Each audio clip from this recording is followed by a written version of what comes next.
Testing.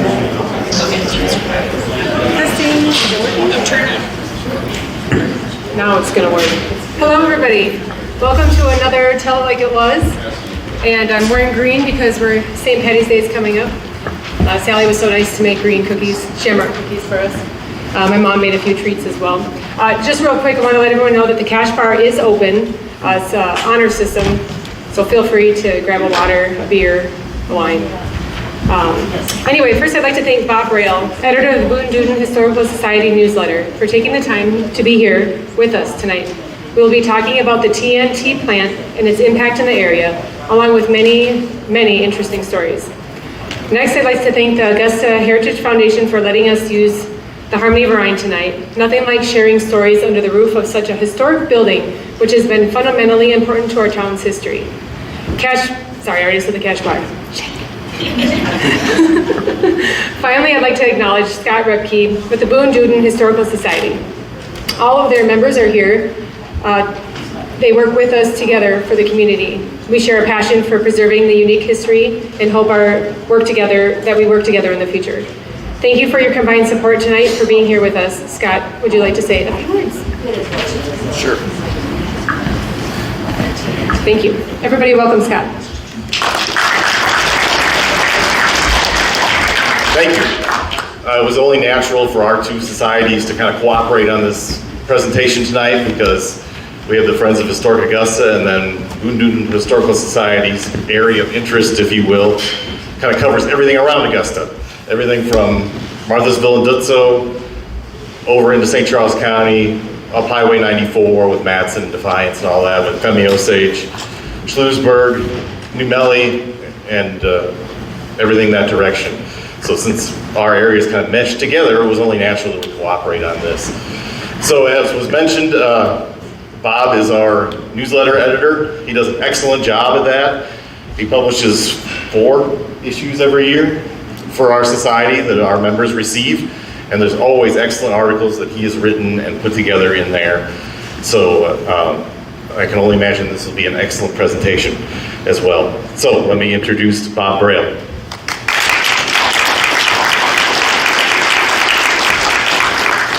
Thank you, Scott. I wasn't really sure what was going to happen tonight. When I arrived, I met an old friend of mine, Tom Whalen. We taught together in the Francis House School District for several years. So now I'm really nervous about what's going to happen tonight. We'll see how it goes. So what I'd like to do is talk about myself for about 30 seconds. And then I want to share with you some real numbers. You hear all kinds of figures tossed around when it comes to the TNT story. How many people, how many farms, how many people weren't paid, that sort of thing. And then just a brief overview on how we'll call it the problem, got started back before America was even officially involved in World War II. And then Tom has some questions, and you can ask questions, by the way, during any of this, so please feel free to, at any point, please raise your hand if you have a question, and I'll do my best to answer it. And then if there's more time after that, there are other things we can talk about, all right? Thank you for having me. I'm a retired high school English teacher. Question? Yes, I sure can. I'm a retired high school English teacher. I taught in the Francis House School District for 21 years. In 2003, while my wife was also a teacher, while we were still working, we moved to just outside Defiance from a subdivision in near St. Peter's. We'd always been walkers, and so it was natural for us to walk in the Walden Spring Conservation Area and the August Bush Conservation Area. And one day, I don't know how we ever found the trail, but we walked by the Roth Cemetery. And that was the beginning of that kindled a great interest in what I call the TNT area. I know it's not a really great name for it, but it works after all this time. So that's what we call it, the TNT story, the TNT area. So this has been a lot of fun and exercise also, and joy and learning for my wife and me, and many others as they've discovered the website called the TNT Story. It's .com or .org or .blogspot, however you want to go.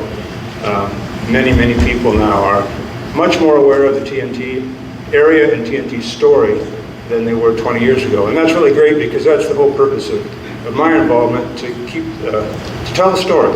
It's not my story, I'm not from around here, but it's a story that needs to be remembered, it needs to be told. So, how many acres were involved? The government bought how many acres? 17,106. It's a lot of ground. I recently found out that the War Department was given the order by March 31st, 1941, this would be 6 months before Pearl Harbor, to acquire 1.5 million acres for ammunition plants, training areas, POW camps, activities related to a war that we weren't officially involved in yet. The TNT area was about 1.1% of that total. You can imagine the chaos of having to acquire that much property in a way that satisfied all those people in that short time period. And that really is what led to the problem, shall we say, with our TNT area. There were about 4,000 farms in the United States consumed by the war effort, World War II. About 400 were in Missouri, and of those 400, about 90 were in the TNT area. So this was an area that was greatly affected by preparations for World War II. 332 pieces of land. 332. I've never taken the time to count up the number of landowners, simply because many pieces of property had several landowners. One example I can give you, I don't recall, well, the names for reasons that are going to become clear here, but one 25-acre piece of property had 22 owners listed in the government records. And many people own multiple tracts. There were probably several hundred landowners who were affected, if not 1,000. And many of those owners lived outside of the county. So this was a problem that affected not just people who lived here. One of the benefits of this happening in 1940, 1941 is that we have a pretty good record of who it happened to because of the 1940 census.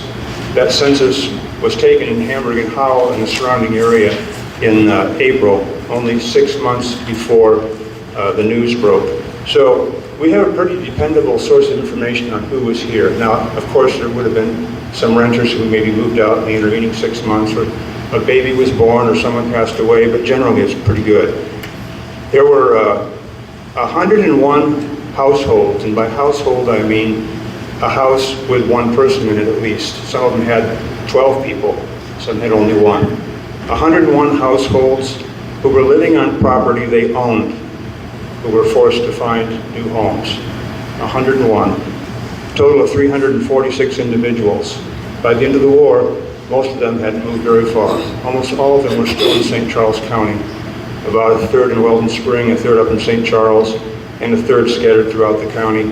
I only found one person out of state of all those 101 property owners.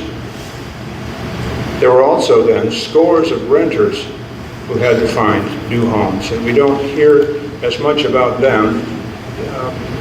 It is true that there were multi-generational families, great-grandsons farming their great-grandfather's land. That's true. But a lot of the people who were affected were renters. In fact, there were more renters, 110 households compared to 101, than there were landowners, and 381 renters compared to 346 landowners. So there's no record of where these people went. It'd be very, very, very difficult, if not impossible, to find out. So we're not just talking about people who had lived here a long time, but we were also talking about people affected who hadn't perhaps lived here that long at all. One other number I want to share with you is the number 0. Occasionally someone says to me, my ancestor was never paid. I have never been able to find any authentication of that. As far as I know, every landowner was paid, or his heirs were paid, or her heirs were paid.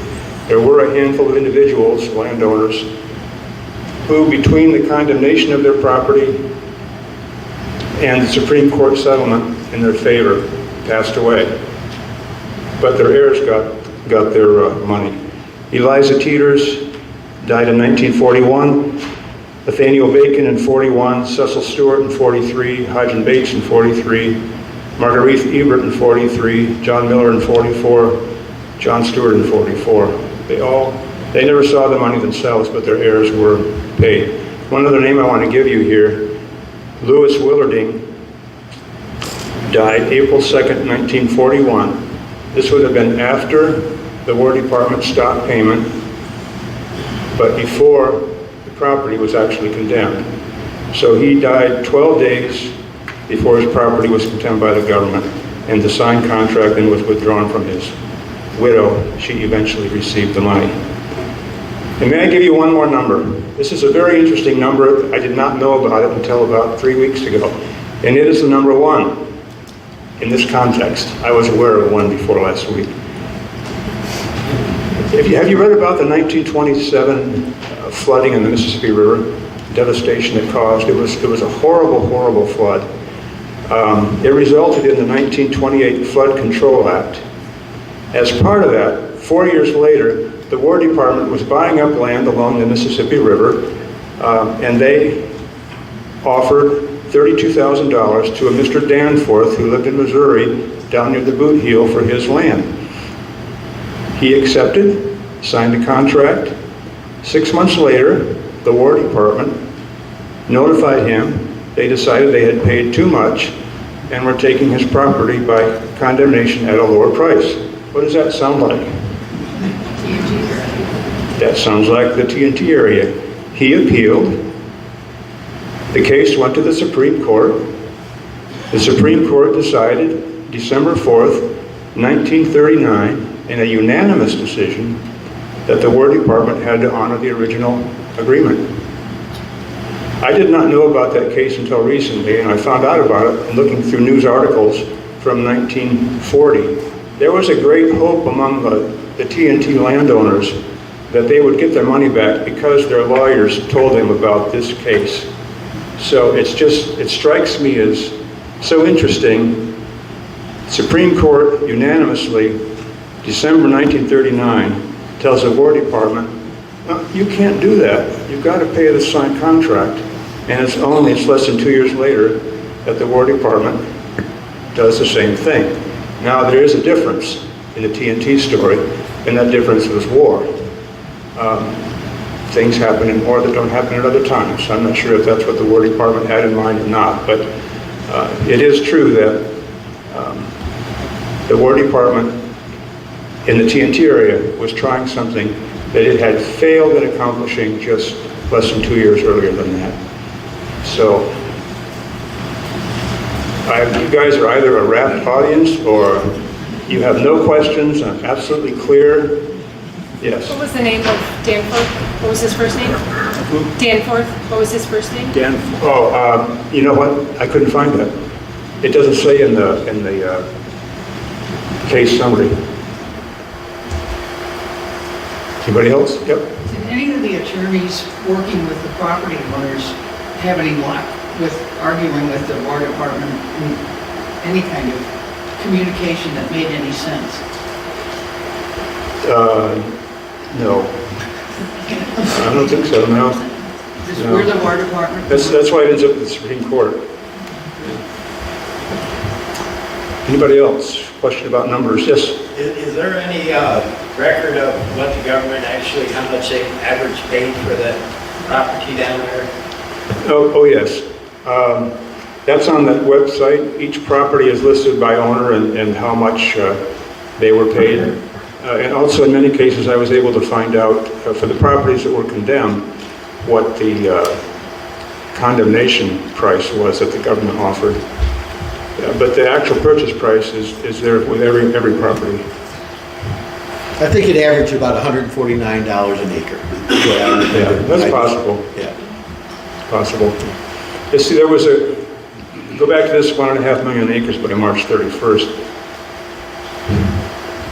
For this project, the War Department hired a Kansas City businessman named R. Newton McDowell to come here with his crew and get the contract signed as fast as he could in a way that people would be cooperative with. And so that's what he did, but that is just a situation ripe for problems. And one of his problems was he would go meet Citizen A and say, Citizen A, you've got a farm here, a farmhouse, a chicken coop, 2 barns, 20 acres of great timber. We'll pay you this many $1,000s for the whole thing. In other words, he didn't itemize. So that way of doing business got the business done quickly, but it lent itself to misunderstanding when people came along to the War Department and said, well, what did we buy? What are we getting here? Why did you pay that much? And it was difficult for an answer to be given. Yeah, Bob, when they were first announcing, I guess 40, that they were going to take that, they gave the people 45 days, roughly. Do you have any good stories on some of the people who, one, obviously were happy, get their money and move on, but others who were watching their generational, farms get ripped from their hands, and how they reacted to that, and what some of the, did the papers have any sympathy for them, or did the war supersede everything as far as emotions go when you have to, in the case of the Mattis home, sit and watch it burn? Yeah. Well, it was a different time for sure. A great way to gain an understanding of what the people were thinking. On the website, the TNT story, one of the tabs, it's the Ralph Fridley scrapbook. Ralph Fridley was a 20-something son of Currier Fridley, one of the property owners, who kept a very, very thorough book of newspaper clippings in chronological order. And you can read through those, and I would say if you want a good understanding of what the people were thinking, that's where I found out about this one court case that had already been decided. That's a good place to go.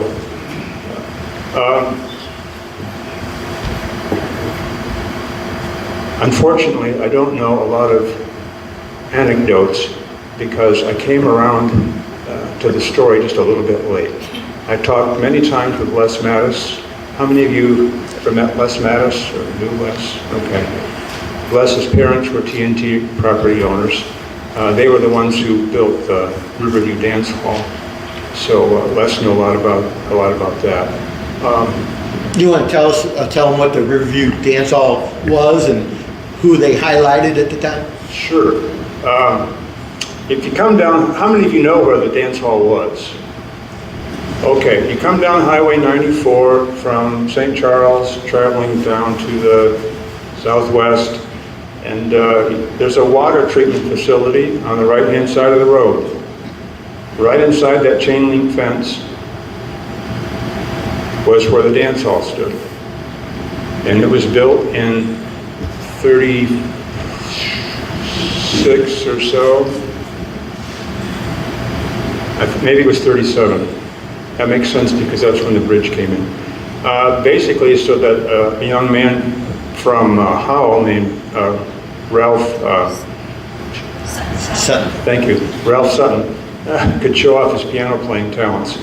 Ralph Sutton, by the end of his life, before he died, he was a world famous jazz pianist. And I do mean world famous. You can still buy his albums on the internet if you're so inclined. Yes? Why was it necessary to destroy all the buildings, and how quickly did that happen after they took over? You mean the residences? Destroy the houses? Okay. They did, the War Department did burn some before the owners had been paid. The property was condemned. There are a few cases like that. Many of the homes, believe it or not, were used for salvage for construction of the plant. They were really, I guess, being careful of costs. Many of the buildings, the houses, were sold as salvage to area construction entities. A lot of the homes were not destroyed. They were used as lodging for plant employees and military officials. And some houses even lingered on for several decades. There were a couple in where Hamburg was located, I know of. So they got rid of the houses. They would have said for security issues. They circled the whole area, all 17,000 acres, with a security fence. And you couldn't come through. I mean, they were being very, very careful. There are many family cemeteries in the TNT area. The people are moved out, let's say, over the winter of 40 and 41. So Memorial Day of 1941, a family member to visit his family cemetery had to get a military pass and be escorted there. So they were being very, very careful. It's difficult for me to imagine because I've not lived through anything like that. You know, I researched once blackout drills and air raid drills in St. Charles County, and I'm thinking, why? But there was a real fear back then that people here needed to be prepared. So took extreme measures, I guess you could say. Yeah. That fenced off area, they shut down 94? Yeah. Forgot this was up here. This is kind of small. By the way, this is a hand-drawn map of the TNT area. It's not the best map. It's best used in conjunction with maps on the website. But it is kind of nice because it has all of the property owners' names on it and shows the houses. I have several over here. It costs $2 to duplicate them, so if you want to give a $5, anything extra goes to Boone Duden Historical Society. Oh, I guess we better say something about Augusta too. No, it's all your stuff. It's all you. Okay. It's all you. All right, and then while I'm thinking about it, could you hold up the DVD? There's a DVD that tells the story here. It's called The Glimmering Landscape. It lasts about 35 minutes. If you'd like a copy, you can sign your name. It's $13. That covers the packaging and the postage also. Okay. Show 94. Oh, thank you very much. Just give us a little orientation. So 94 goes right here, comes down here. Francis Howe High School is right here. This is that big turn that's not a 90 degree anymore, but you go over that overpass, and then you come down this way. This is the parking lot for Lewis and Clark Trail. How many of you have hiked Lewis and Clark before? Okay, when you hike that trail, within 10 minutes of leaving the parking lot, you walk right through, and I mean right through, the farm of the Tiedemann family. Next time you go, walk carefully and look, and this time of year especially, you'll see some daffodils probably, but an open cistern, some foundations, some yucca plants, that sort of thing. The War Department actually rerouted part of 94 just south of where the Big White Mound is. They took a westerly course for about a mile just because they felt the original track was too close to their plant. Did you know that D was rerouted because of the TNT area?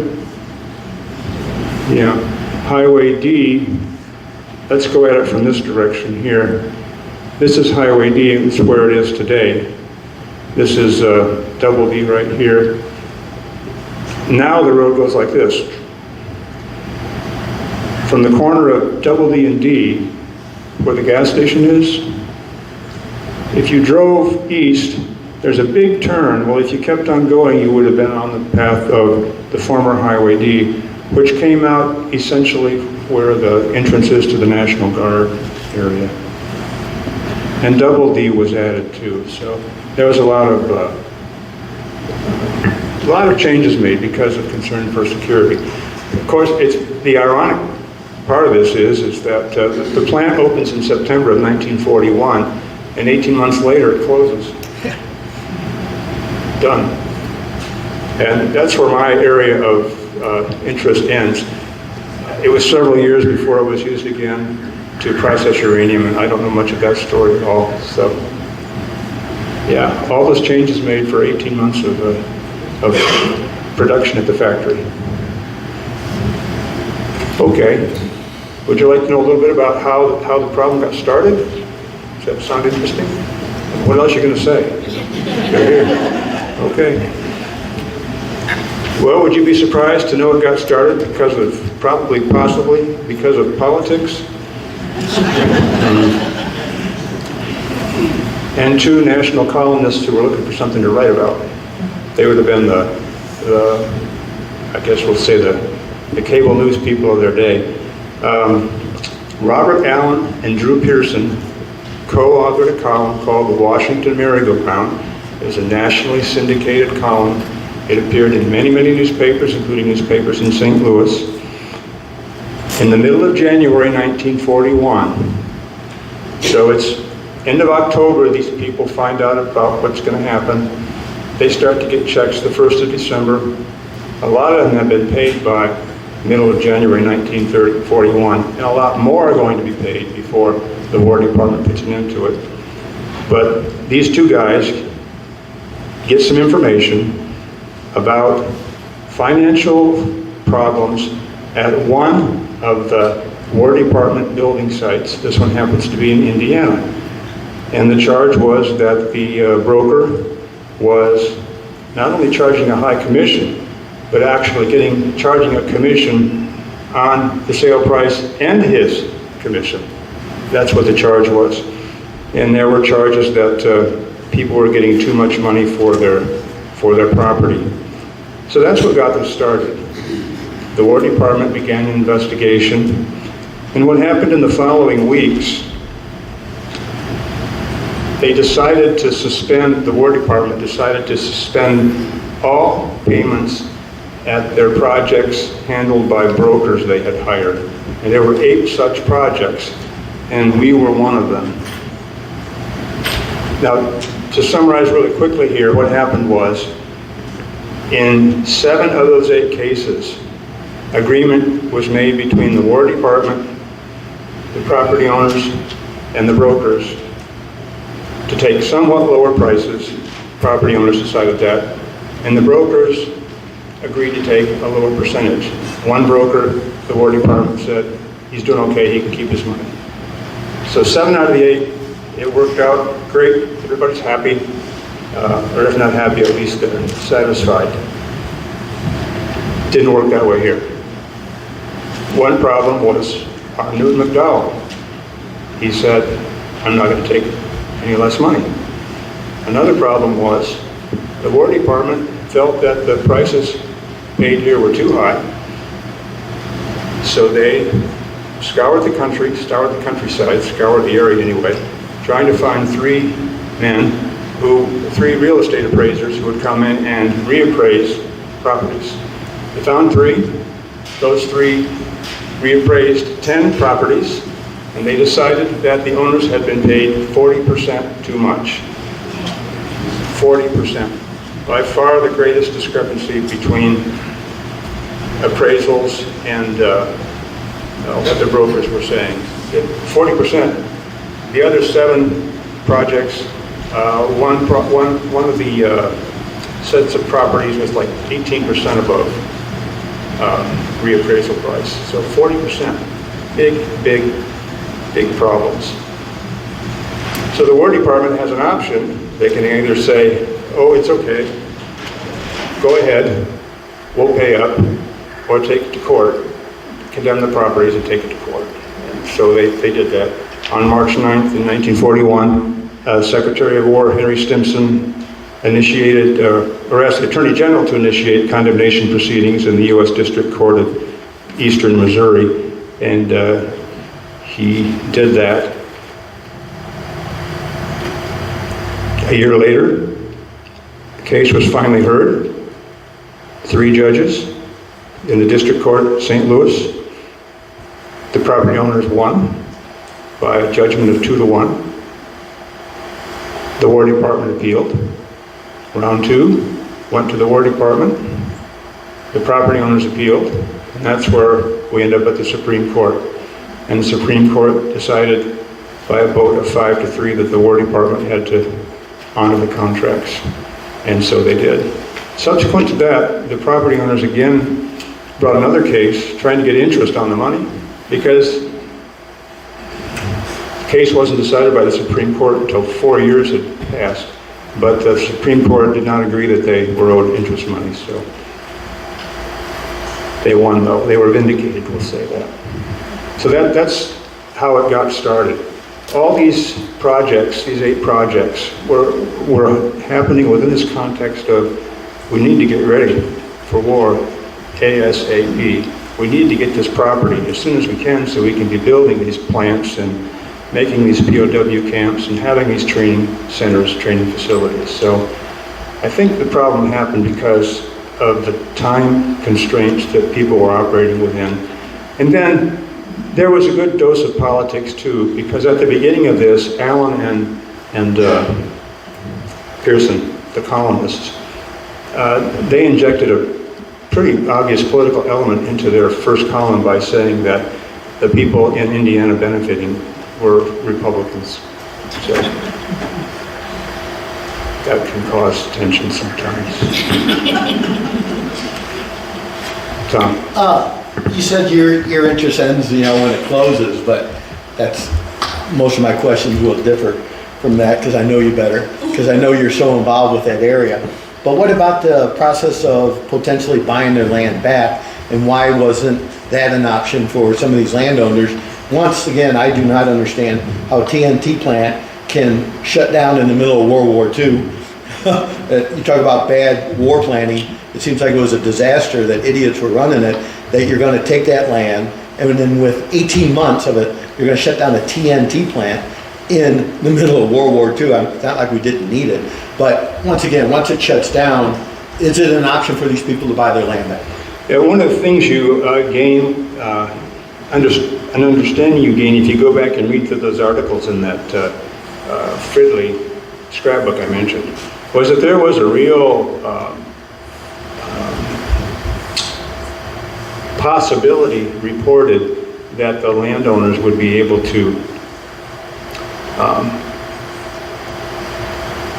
buy or make an offer on the land. I don't know. I do not know why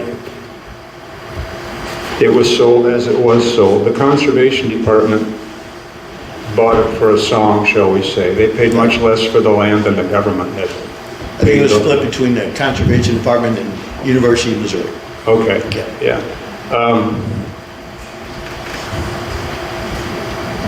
Thought just escaped me.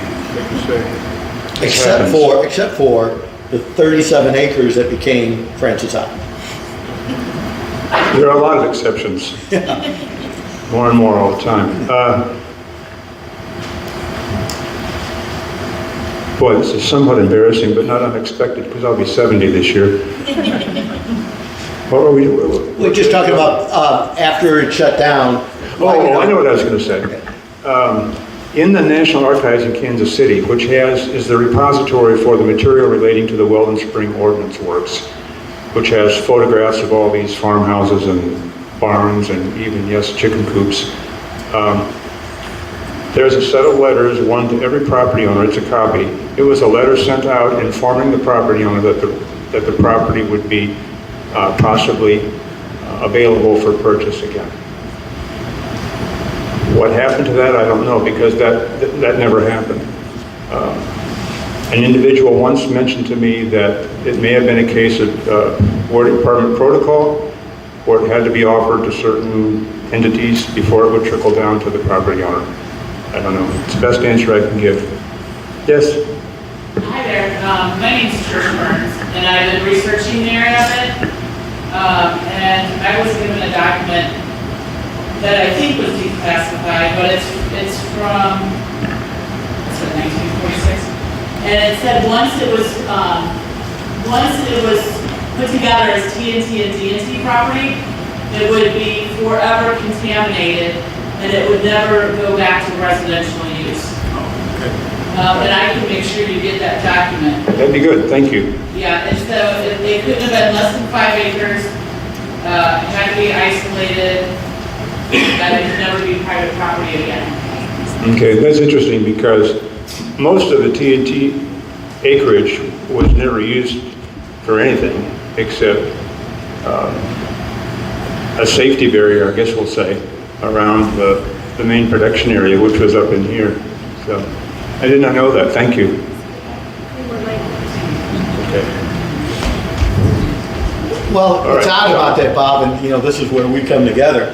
As Trish said, that it was contaminated, it wouldn't be residential, but Francis Howell School District decides to take the land, which is contaminated, and build a high school. And this is done before the Weldon Springs ordinance. So what is a mystery to me is what happened in the minds of the school district that they are going to build a high school in contaminated area, and that's where I lead to. When did you start at Francis Howell? What year? 1988. 88, okay. Did you by chance interview at the central office out there? I did. And what did you think when you walked in to the central office of Francis Howell School District? Thought it looks like an army barracks. I thought I was lost. The gal says, "Oh, this is the central office." I said, "Sorry, ma'am, I'm late for an interview. I got to find out where Francis Howell is." She goes, "You're here." I still did not believe her. It was shocking, and maybe you can describe what the campus looked like back then. Well, it had more than one army barracks in front of it. That's a long time ago, Tom. Yeah. But I'm sad to say at that point, I didn't have any interest in this, so how many times, that's what people say about their genealogy, their history, sad to say, I just didn't care about it back then. I should have asked more questions, But then you started leading kids on cemetery reclamations throughout this area. So when did you get to the point where, I'm teaching at Howell, and all of a sudden it took me a while too to figure out where am I at? And it was when we moved. I left Howell and went to Francis Howell Central in '99. It was when we moved down to Defiance that I really got interested. And Tom's right. When I was at Central for several years, because National Honor Society students had to have what they call service points, which meant they had to find some job to do for free, I took for several years out to clean the many cemeteries that are in this area. There are still, not students anymore, but some people still helping with that. So it's still being done. How many of you have ever been in one of the many cemeteries that are back here? Okay, lots of you. Okay, they're all the locations of all of them are on the website, the TNT story. So this is the month to go. In fact, this is the month to go anywhere out here, whether it's cemetery or a home site, because the non-native flowers that these people planted, the War Department may have gotten rid of their homes, but it didn't dig up the flowers. So they come up now in profusion, especially the daffodils. So it's a lovely walk this time of year. Way in the back. Mention, would there ever be POWs housed at this location? No, but there were in Missouri, but not in this location. This is just munitions. And for example, Weldon Spring Heights, you know where Weldon Spring Heights is? Okay, you may already know that was originally built as officers' quarters for the TNT plant. Bob, Yeah. since you have the map up, why don't you show everybody where the towns were? Okay, well, we'll go Old Highway D, the old route of D. This was Howell right here. So if you can put yourself at the intersection of D and Double D, the current intersection, and go straight east, it would have been about a mile, I think. You would have hit the town of Howell, which according to the 40 census had a population of about 75 people. Hamburg was right here. How to tell you where Hamburg is? There is, there's a cemetery there still on the riverside of the road. That town also had a population of about 75 people, according to the census. The other place that gets called a town, which I think that's a generous word to describe Toonerville, but Toonerville was right up here, and Toonerville was basically just southwest of where the big white mound was. It really was a road intersection, is what it was, but it had 4 or 5 houses. I don't, maybe 15, 20 people there. There was a gas station there and another dance hall. These people liked to dance back then. Yeah. Bob, how many cemeteries were there? Are there? Well, yeah, are there? I think it's 24. I believe that's right. And my understanding was that the government promised to move all of those graves. I think that was their first promise. And then they got nervous about digging up bodies that had cholera-related deaths, so then they made the promise to maintain the cemeteries forever. Recently, I was at the county courthouse, and I happened to run into that very document. They did put up some nice fencing. They did survey every cemetery, and I mean survey. They measured the size of every stone, even if it was an unmarked creek stone, whether it was leaning, how much it was leaning, how tall they were. They transcribed all the tombstones. The originals of those are at the St. Charles County Historical Society now. There are some, I'll call them poor quality photographs on the website. It was the best I could do. They're really quite faded, the originals are. But without those maps, at least 2 of the cemeteries, which have been found in the last 10 years, would still be a mystery. So it was only, Dave, was it 3 years ago? 2 years ago, this is my friend Dave Carey. Dave found the Absalom Price Cemetery. I was tailing along, trying not to get in his way, but it was only because of those maps that we were able to figure out coordinates, and more importantly, that cemetery had 3 gravestones, all unmarked. They were just creek stones. They had a very unusual proximity to each other, and that's what Dave saw in the midst of all these leaves and brambles and everything in the woods. And from there, we found some of the original War Department posts where they were supposed to be, that was used to fence the cemetery. So, yeah, lots of family cemeteries. And, you know, the church cemeteries are still being maintained by the churches. There's still burials in some. Yeah, Thomas Hall Cemetery is very active. Francis Hall Cemetery has burials. Yeah. I don't think anybody's being buried up in Dardenne anymore. I was under the impression they made it so you could take caskets up there, that you can still be buried. Yeah. One of the stories I heard was that they started to lift bodies out of the graves and ship them, and when they discovered they had to move them to California to move them to a family, that they stopped the program altogether at that point. That they had contracted with a couple of local funeral homes to move all the graves, and decided fairly early, no, they wouldn't go. That makes sense. I know that there were some people who were removed and reburied. There's one cemetery it's real close to Hamburg, the Murdoch Cemetery. I think there were 5 individuals taken from there out of the 7 who were buried there. And I think most of those 5 came up to St. Charles somewhere. I know there's another cemetery close to that one, the Schneider Cemetery, and there was a couple who were moved to St. John's in Cottleville, I believe it was. So I think the original idea was to move them, but it's a lot of bodies. How far back do they go? What's some of the oldest tombstones that you ran across? The oldest one marked, as far as I know, is a burial in 1840.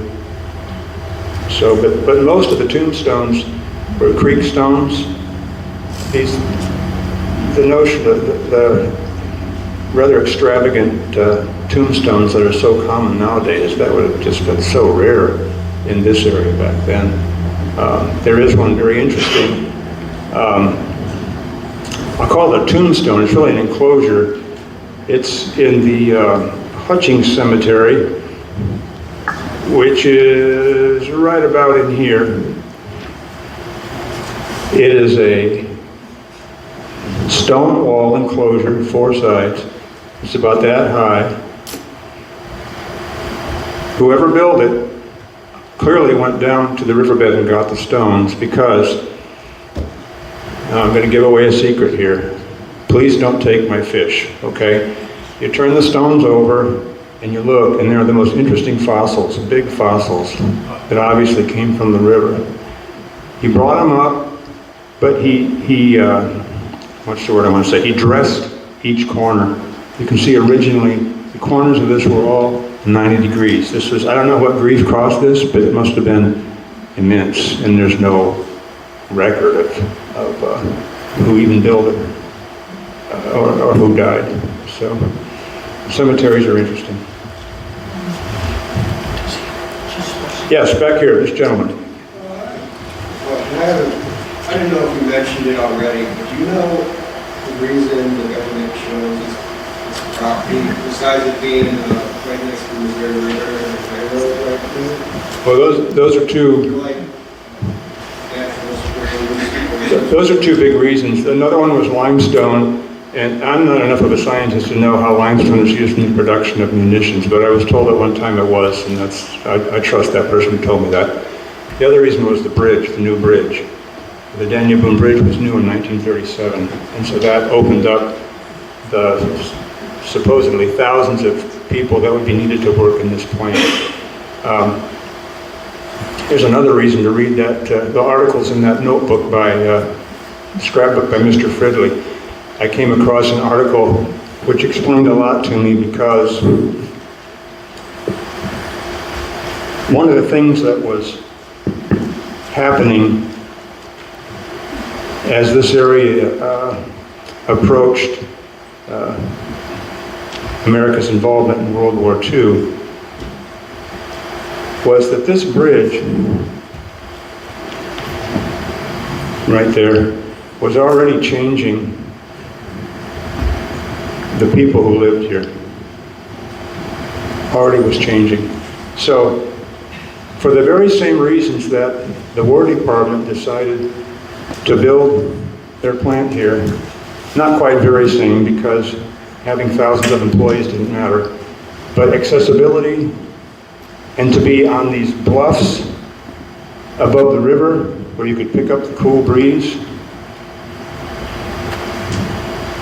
By the time the War Department started buying up property, about 15% of the TNT area was owned by people whose primary residence was St. Louis or St. Louis County. These were wealthy people. They were buying land out here and constructing second homes. They called them weekend homes or clubhouses. Or, more importantly, they were beginning to involve themselves in large-scale property development in this area right here.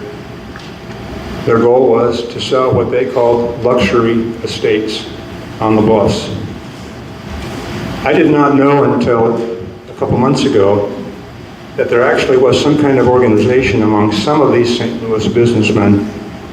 They looked together for a place in the area that had the cool breeze over the river, the bridge back into St. Louis, so they could get into their work. I mean, we're talking about some really wealthy people.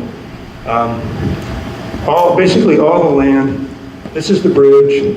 This is Highway 94. This is Hamburg. These are the beautiful bluffs.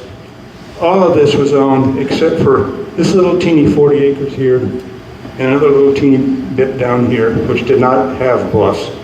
It was owned by people who lived in St. Louis, wealthy businessmen. The best known one was a man named Birch Mahaffey. He was president of an oil company. He married the president's daughter, and when the president retired, he took over. He had a lot of money. 1940 census, he interestingly self-describes himself as a real estate developer.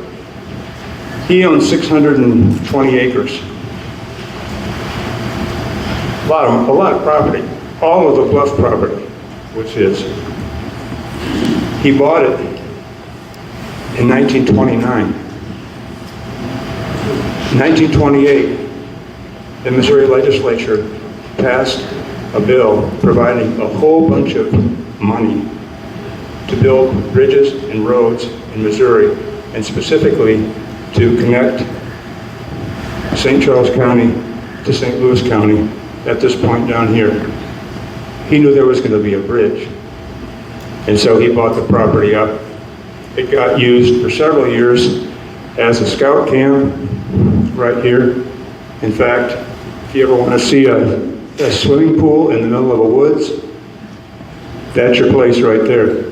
How many of you have seen that swimming pool in the woods? Okay. Well, again, there are directions on the website. Yeah. When this bridge goes in 1937, more and more wealthy St. Louisans, people from Ladue, for example, buy property out here. Some of them build homes. A few of them actually move out here. William Kaut, whose home is about right here, was a Brown Shoe Company executive. And he built a beautiful stone home that actually was used by the Boy Scouts, as I understand it, for several years after World War II. Conservation Department finally tore it down. He had a chauffeur who drove him into St. Louis every day. You know, that reminds me, I brought these pictures and haven't shown any yet. I was just going to say, we should go through This it. is just like teaching. You remember halfway through the lesson you forgot to say something. I just brought a few pictures because I don't want to bore you, but I got about a dozen. This is one of my favorite pictures, and I came to it through Les Mattis. Les kept a lot of pictures over the years. This is a birthday party. This is about 1935. My favorite part of the picture is the son of the hostess is hiding up there. And I know who all these people are. I have their names. I can't tell you right now who they are. But these are all residents of Hamburg. And this house is at the top of what I call Hamburg Hill as you're driving from St. Charles to Augusta. Top of that hill before you loop down into where Hamburg was. This house was on the road that went down to Lower Hamburg. Just off to the left there. Next picture.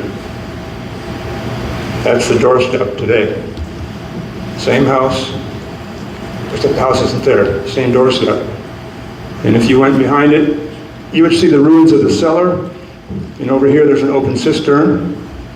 By the way, when you go traipsing through the woods, watch out for open cisterns, particularly if your dog's off a leash. Yeah, this is just, those two pictures just basically tell it all for me in terms of how life changed for these people.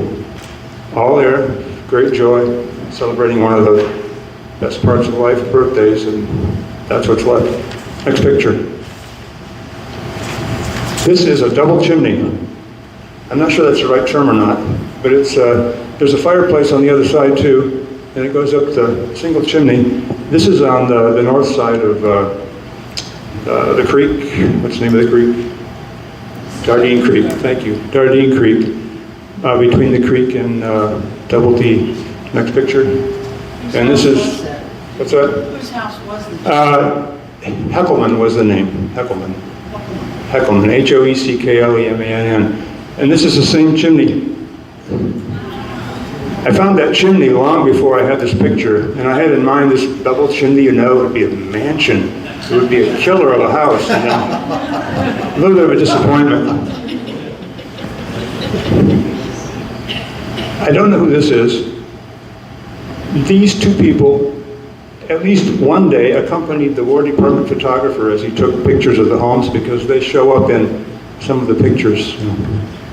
Yeah, so if you want to visit that chimney, it's possible. It's a little bit of a hike. Who has seen that chimney? Okay, good. Where is it? Off Double D, or is it? You can get to it by, at least you used to be able to get to it, by parking in a subdivision off Double D. There are directions on the website. Then you walk through the woods about a quarter mile.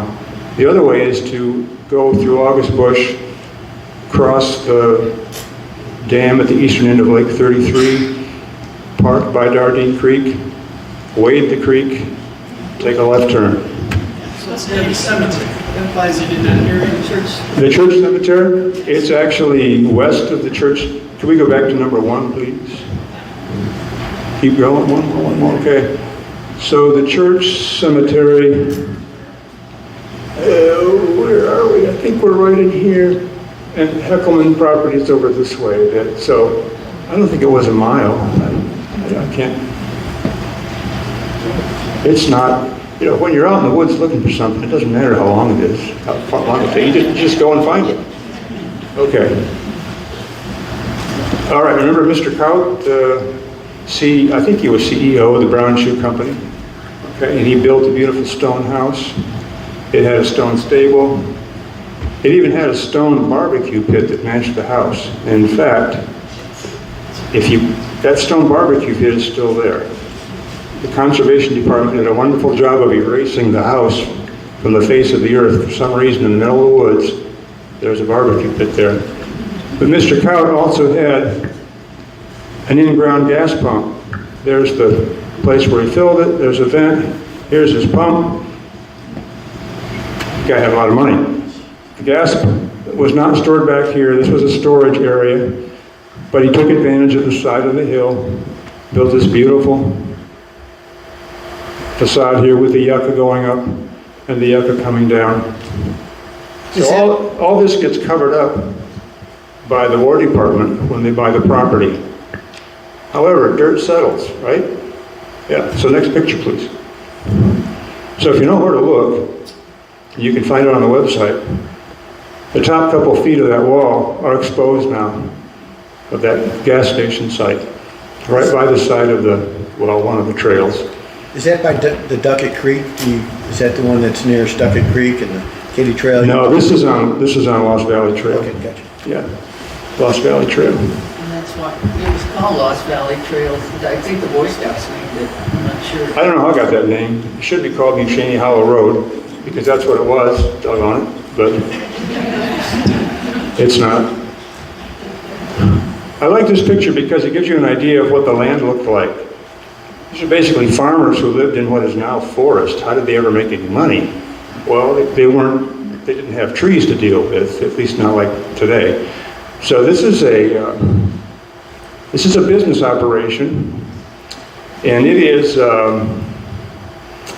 probably half a mile to a mile south of the White Mound on the riverside of the road, about a quarter mile from the road. It's on a ridge. This is the McDonald brooder house. They raised chickens, a lot of chickens. They supplied a restaurant in St. Louis. Don't ask me the name, I don't know. Next slide. There's quite a bit of foundational work still there, including some interesting pieces of roofing and other things too. There's also, they had a home next to it. The basement of that home is still there. There's open cisterns. There's trash in the ravines. It's just like you could spend a day there. Take a picnic basket. Okay.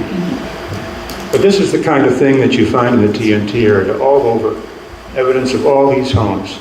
I've never been able to go into the National Guard area other than one time for just a few minutes, but I'm assuming that a lot of this would be true of that area too. Dennis and Maydell Pittman own several pieces of property in the TNT area. This is one of them.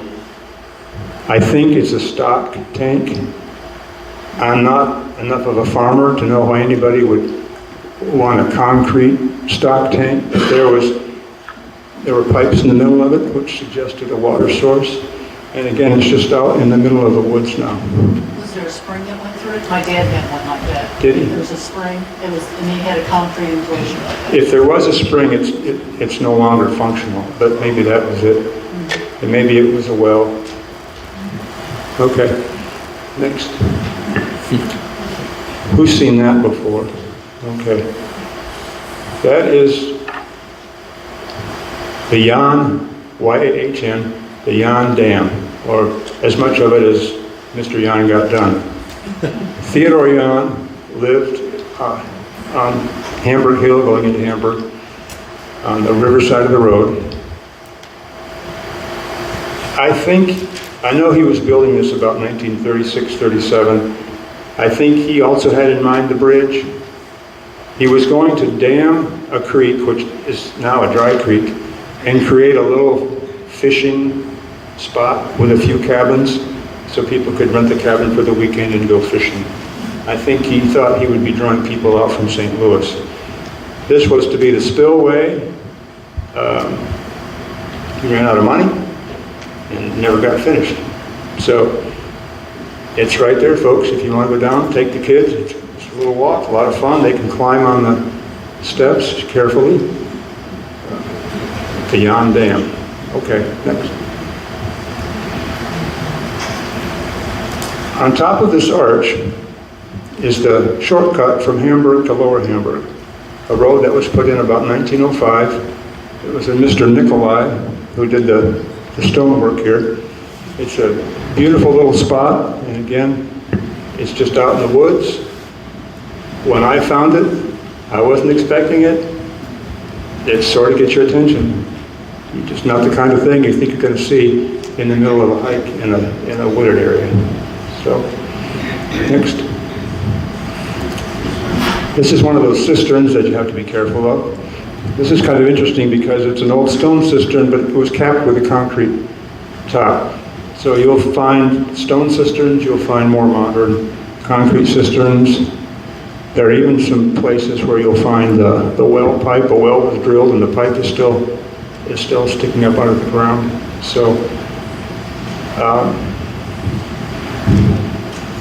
some of these still have water in them. This happens to be on the Schlode farm, which is in August Bush Wildlife Area, Conservation Area. Okay. And this is that swimming pool I was telling you about. Very easy to get to.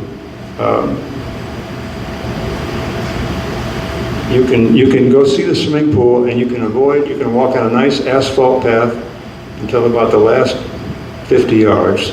Then you got to go through the woods. But there are directions on the website. Mr. Mahaffey built this swimming pool as part of the boys' camp that he hosted on his land until the bridge was built. Once the bridge was built, he closed the camp down. No more free camping after that. But the pool was left. What year was that? That pool was built before 1937, sometime in the 30s. I think his first camp there, I think, was in 1929. There's a second website I'll mention because it does have an article about this pool. When I write something for the newsletter, after it's published, I put it on a website. It's called Just a Walk Down the Road. It's a lot to remember. Just a Walk Down the Road.blogspot. And there's an article on that website about this pool with directions, 2 different ways you can get to it. You can also walk down the, what was called the Howell Ferry Road to get to it. Okay. Oh, there you go. Okay. I told you I wouldn't torture you with too many pictures. What about some of the TNT remnants? For instance, when I went to Howell, I remember, because I moved to Defiance, I have to pass twice a day the infamous Equidome. And what was the Equidome, especially if there was already a water plant? I think there's 2 water plants. Do you have any idea why they built 2? And I don't think the Equidome ever got up and running, but it became quite the urban legend. Yeah, I don't know if it was running during the production time of the TNT plant. It's 2 because of the fear of sabotage, bombing. So if we lose one, we'll have another one. The first one wasn't big enough. Oh. So they had to build another one. Were you out there by chance when they demolished that thing? I was teaching at Howell, but I didn't go down that way. It didn't go well. Yeah. it took 3 attempts to demolish it. The first one, the tower just laughed at the guys and didn't budge. Yeah. So they built it right, but. Yeah, there's a whole layer of activity pertaining to World War II and the following years that are also obvious in the woods, particularly as you get into the acres where their production area was. And if you're interested in that, the National Archives in Kansas City is a place you want to go. I've not looked into that, so I can't answer too many questions about that. So what was the aqueduct? She's going to pull it up real quick. It was a duplicate water plant, is my understanding. What was the name of the Army guy that's always at the family reunions? The guy that worked there. Leo? No. No.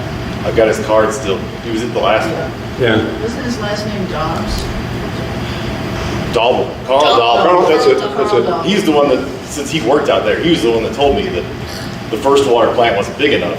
That could be. So that's why they built the other one. Could be. Yeah. Sorry. Those are my So, kids.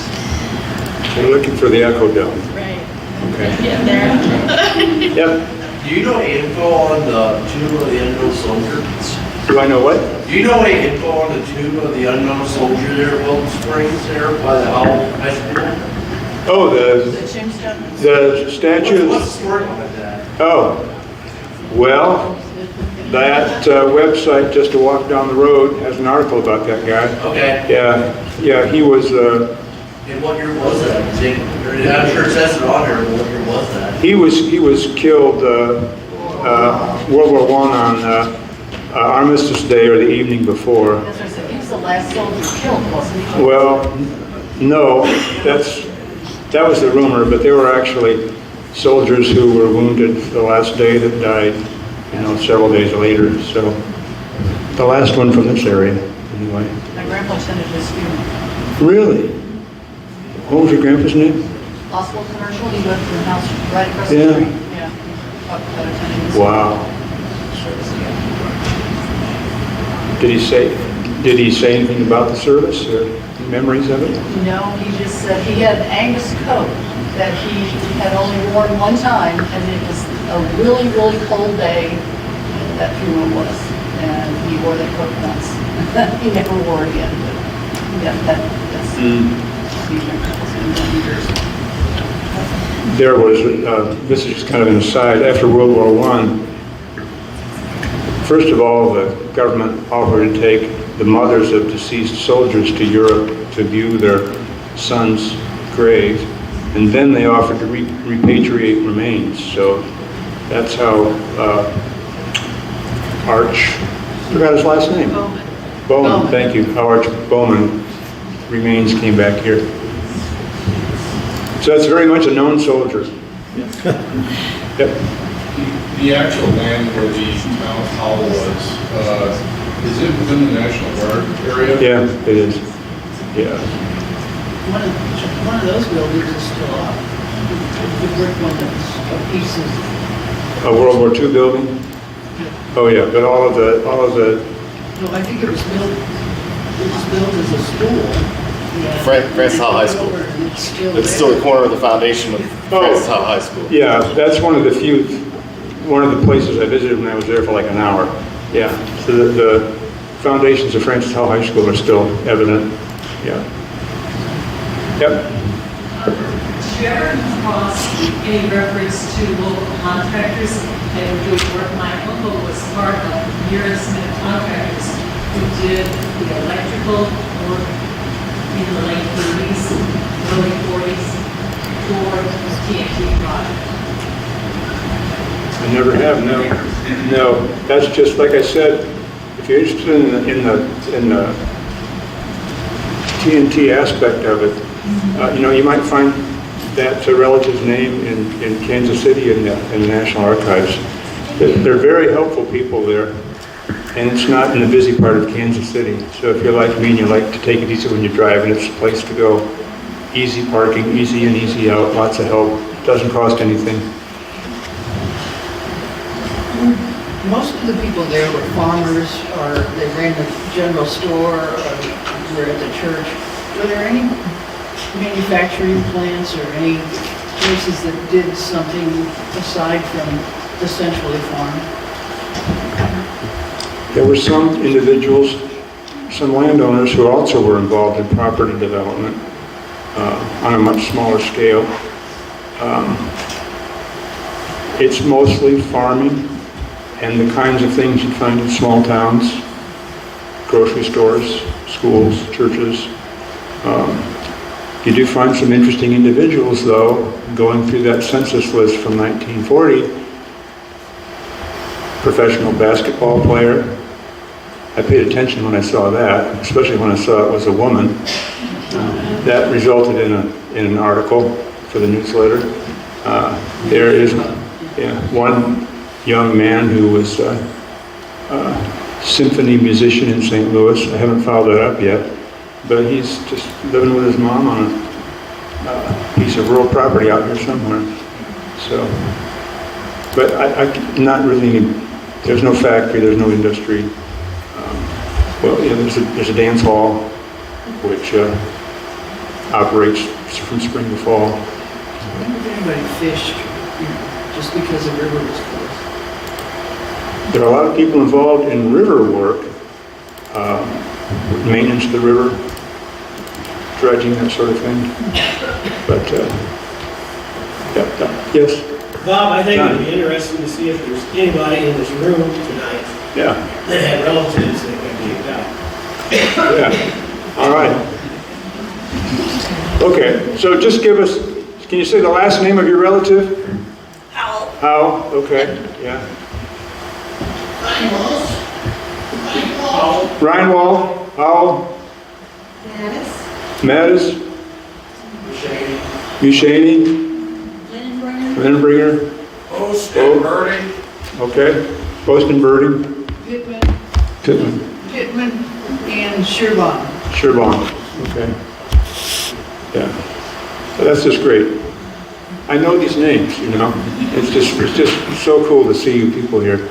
Yes? There was a question earlier about, like, what were those families feeling? It would be interesting, like, what were they going through? Since there's so many people that have families, does anybody have something they could share about, like, more personal? What were they experiencing personally? What'd they say later on? Anybody know who's there, that says they did have families that were there? I would be curious to see if they know how they were feeling with all of that.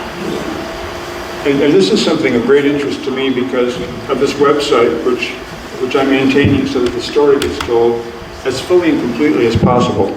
So, you know, if you have something that you wouldn't mind being added to the website about your ancestor, even if it's a photograph of your ancestor at that time, I'd be willing to put it on the website. But I can't do it unless you direct it to me. You know? Yes. Very interesting book in this written about the rape of Howell and Toonerville. Yes. Shady. I went to the local library and got a border from somebody. Okay, Joey's got a copy of it. It's an interesting reading. Yeah, and it is available. I'm not sure you can check it out from any county facility anymore, but you can go and read it there. But, I mean, I don't want to brag on this website, but the whole thing, the text of the whole book is on the TNT store. It doesn't have the pictures, but the whole book is on that website.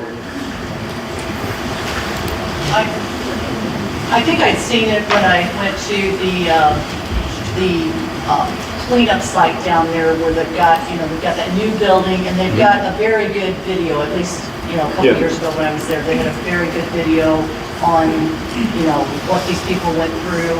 Now, the one thing I thought I remember hearing from that is after the Supreme Court ruled in favor of them, the people at that time who still had held out got paid, correct? But the ones who they had no money anymore and they had to sell out. And so then they tried to come back and say, okay, well, then they tried to get part of that, and they said no. Is that correct? Yeah. That's correct. There were a handful, I think maybe, I'm guessing now it's about like 10 to 15 property owners whose property was condemned, and for the reasons you said, they just could not wait. They didn't have money. They took the condemnation price And those condemnation prices, by the way,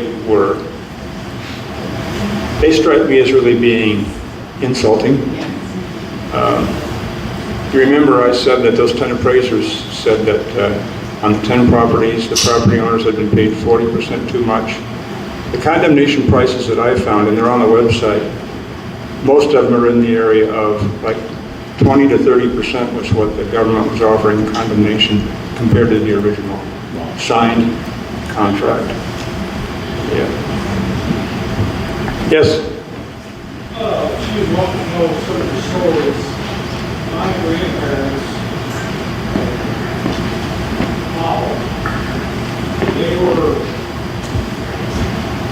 not paid by a person. And I think they'll after the lawsuit, after the person and I figured it out. They had to live in Harburg down there with both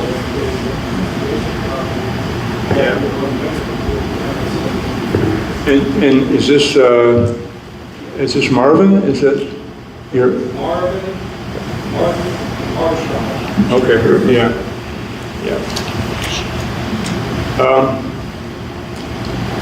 Well, if you recall, I said at the end of the war, almost all the people from here ended up in St. Charles County, either as owners of property or as renters of property. So you can just imagine when there's such a I know who that is.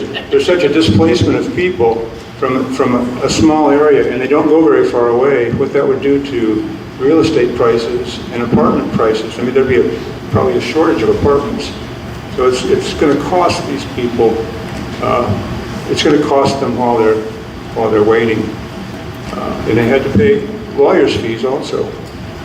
Yeah. In fact, interesting aside, one of the TNT landowners, Samuel Watson, was a lawyer, and he was one of the 2 lawyers who argued before the Supreme Court.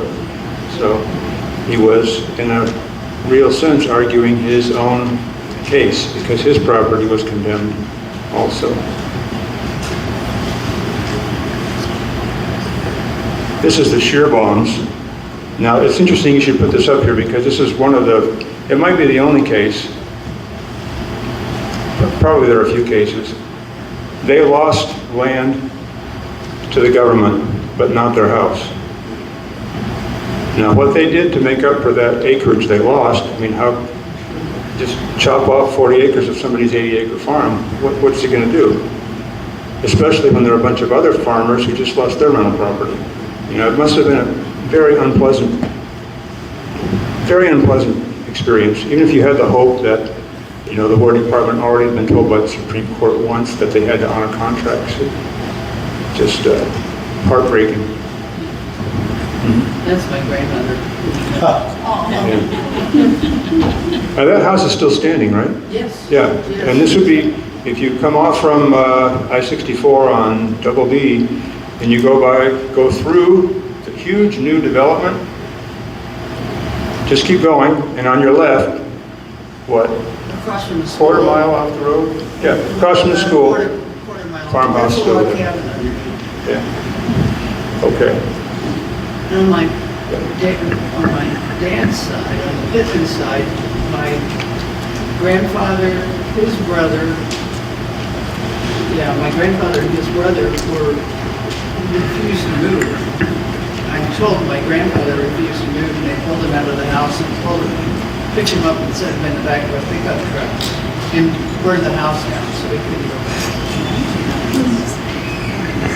They did burn houses, and if you go out into the TNT area today and hike, it is not unusual to find very rusty by now, rusted out gasoline cans. They're clearly gasoline cans among the house.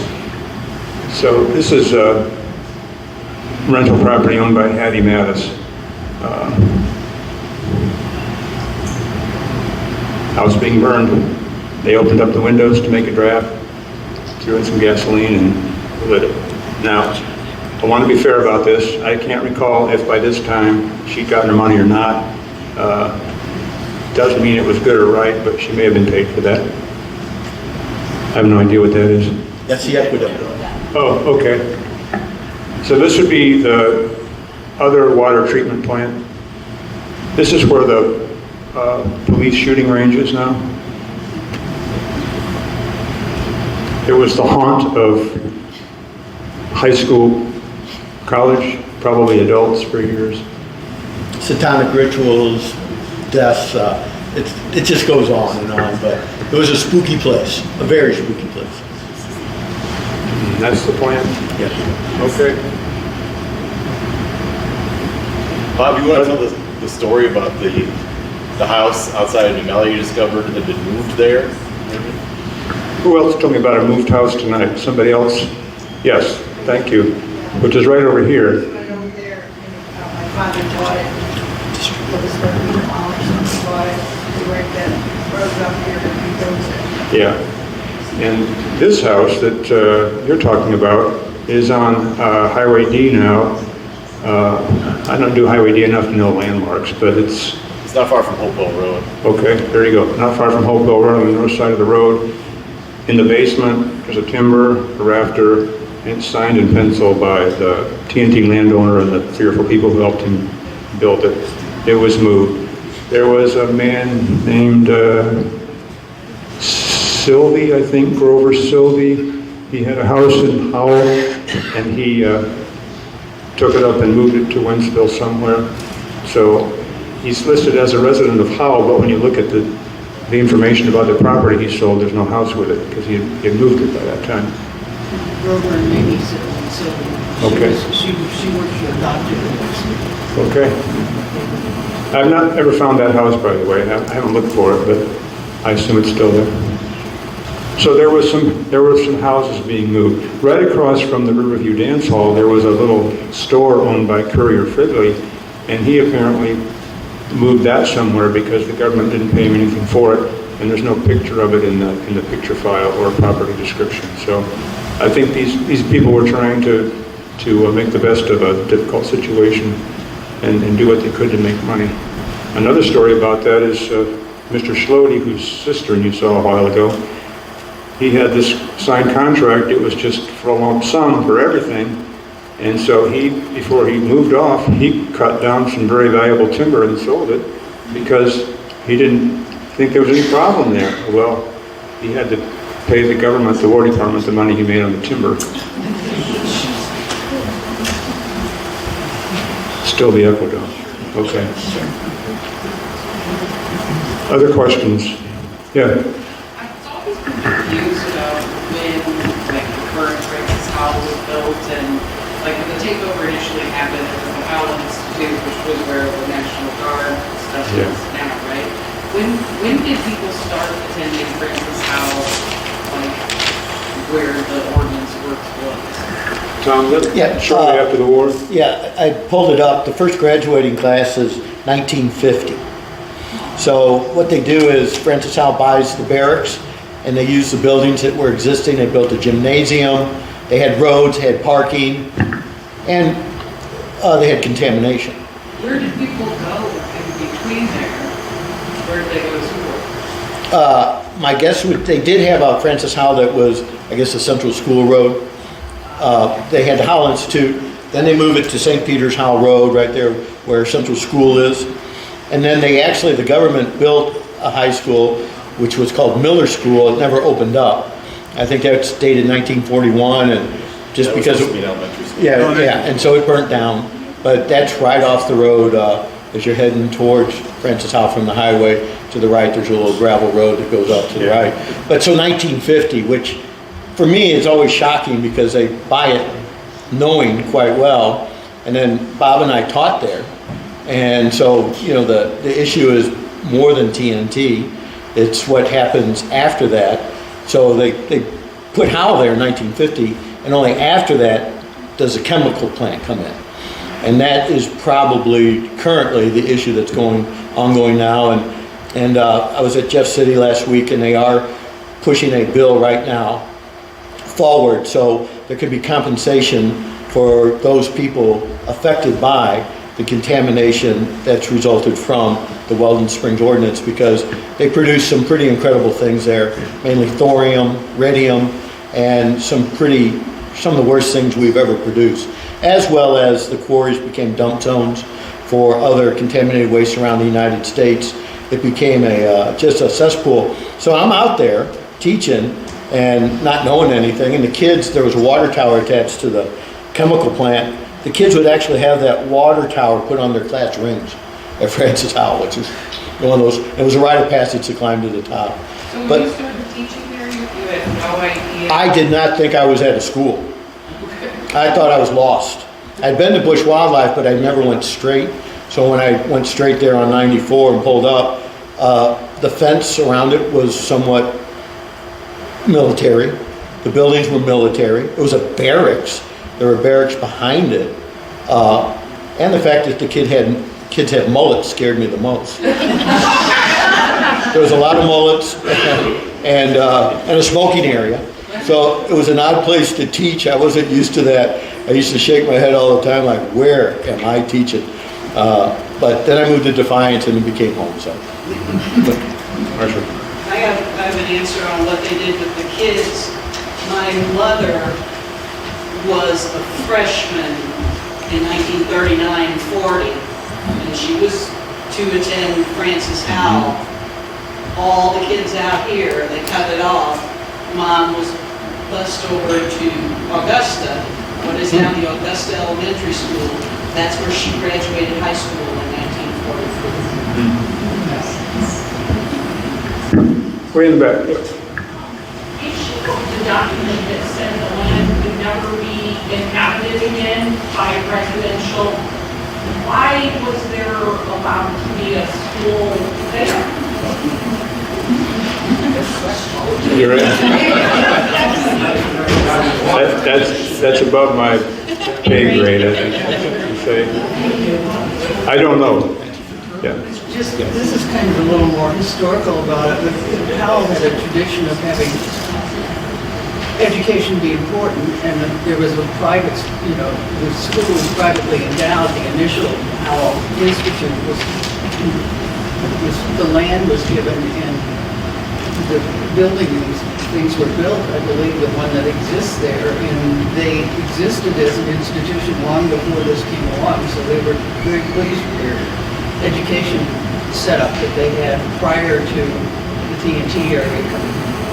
And what happened there was people would go through whatever grade, and if there were only 2 people in class, then they'd have to go elsewhere to finish high school. Any other questions? Have I not covered something that you want to hear about? Any idea why they split the TNT area into 2 parcels and gave whatever they gave, sold whatever to the University of Missouri and to the Conservation Department? I don't know the story behind that. I do not know. Yes. Yeah. Got a ton of questions about it. Okay. I'm fascinated by the work you've done and put into it. I'm sure all this familiar with your site. Going forward, how can, is there more to learn about the area? I mean, Well, sure. Well, that we can contribute to this moving forward? I think the website is important.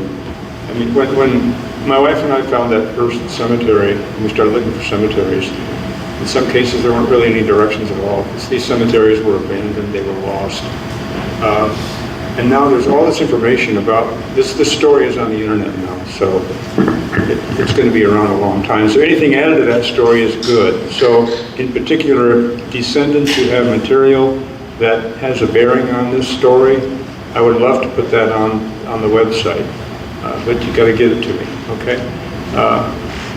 Anybody interested in helping maintain cemeteries, get a hold of me. I can suggest 2 or 3 or 10 that might interest you.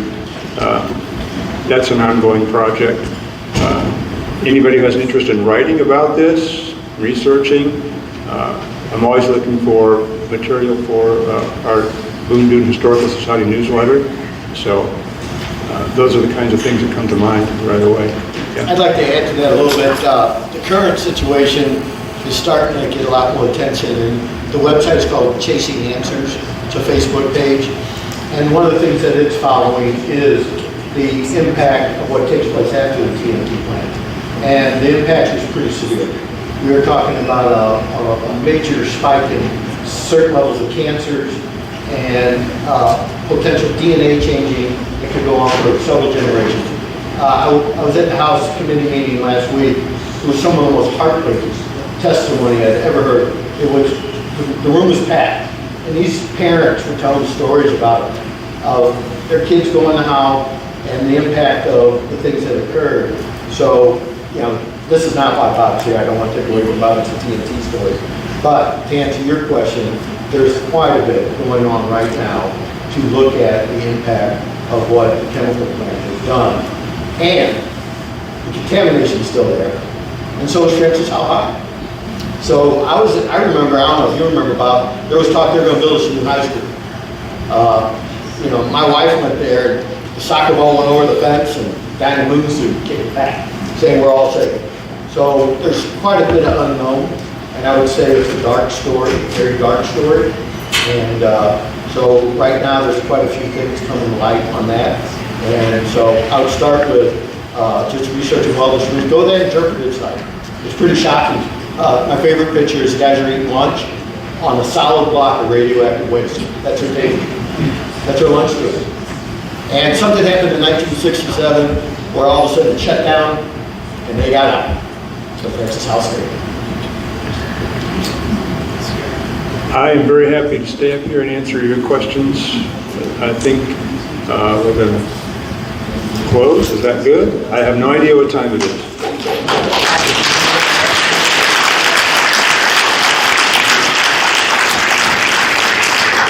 Just want to quickly mention, there are many people who are involved in walking in the TNT area and helping the cemeteries and have a keen interest in that. And without those people, the website wouldn't exist. So this is not a one-man band, not even close to that. Don't forget, if you want to buy a DVD, sign up over here. Newsletters are free, and the maps are $2 or a generous donation if you prefer. Thank you.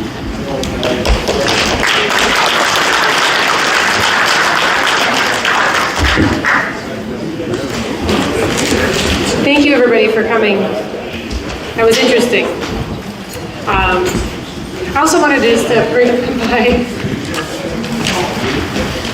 No worries. I have some exciting news for the museum I wanted to share with everybody. The Friends of Historic Augusta has applied for a first Missouri humanitarian grant with the help of Penelope Woodhouse. And I'm not sure if she's here. If you are, Penelope, raise your hand. I didn't see you walk in. Just want to thank her for the help of that. We named that project the SAGE Project, Stories of Augusta's German Evolution. And we were granted that. So we have some plans for the museum, which is exciting. Join us next month when we have Jan Mallinckrodt and her daughter. I saw Jan, where is she? There she is, and her daughter Jennifer. They're going to be interviewed next. And then the Friends of Historic Augusta team up with Boone Duden Historical Society again on May 9th when we interview Walter Kamphoefner.